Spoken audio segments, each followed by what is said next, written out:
Amin Zahiruddin dilahirkan pada 12 Julai 2008 di Aikerun, Melaka. Amin merupakan anak keempat dari 4 adik-beradik. Amin membesar macam kanak-kanak biasa. Tiada nampak sebarang kelainan dari segi perkembangan.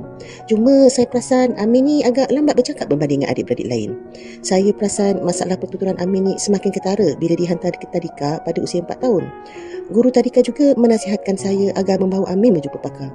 Ini kisah 15 tahun lalu ya. Jadi maklumat tentang autisma ni sangat-sangat terhad.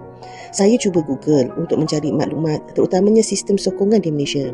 Dengan bantuan Google, saya menelefon setiap hospital swasta yang ada untuk cuba mendapatkan janji temu dengan doktor pakar yang pada waktu itu memang boleh dibilang dengan jari sahaja ramainya. Kesemua yang saya telefon memberikan tarikh janji temu dari 6 bulan hingga ke setahun. Ada yang memasukkan nama saya dalam standby.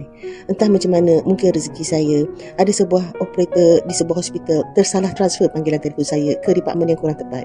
Saya pun sebab saya tidak mempunyai pengetahuan, saya terima saja janji temu itu kerana saya hanya perlu tunggu seminggu saja. Bila saya ke janji temu pertama, saya sebenarnya berjumpa dengan pakar rehabilitasi, bukan child psychologist. Saya ingat lagi saya tanya kepada doktor, "Doktor, betulkah anak saya ni ada autisma?" Jawapan doktor itu terus mengubah perspektif saya. Doktor itu beritahu, saya tak suka label pesakit saya. Tak kira apa pun, kita kena lihat apa masalah anak puan dan kita kena lihat apa yang kita boleh bantu untuk mengurangkan masalah tersebut. Sekarang anak puan ada masalah berikut. Lalu doktor menerangkan masalah-masalah Amin. Amin antaranya dia menghadapi masalah sensori dan vestibular.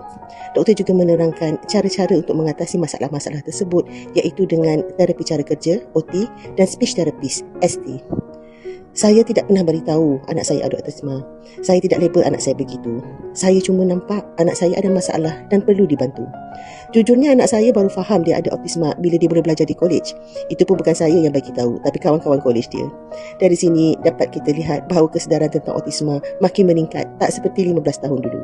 Apa reaksi anak saya bila diberitahu dia autisma? Dia kata, biasa je, tak ada apa-apa.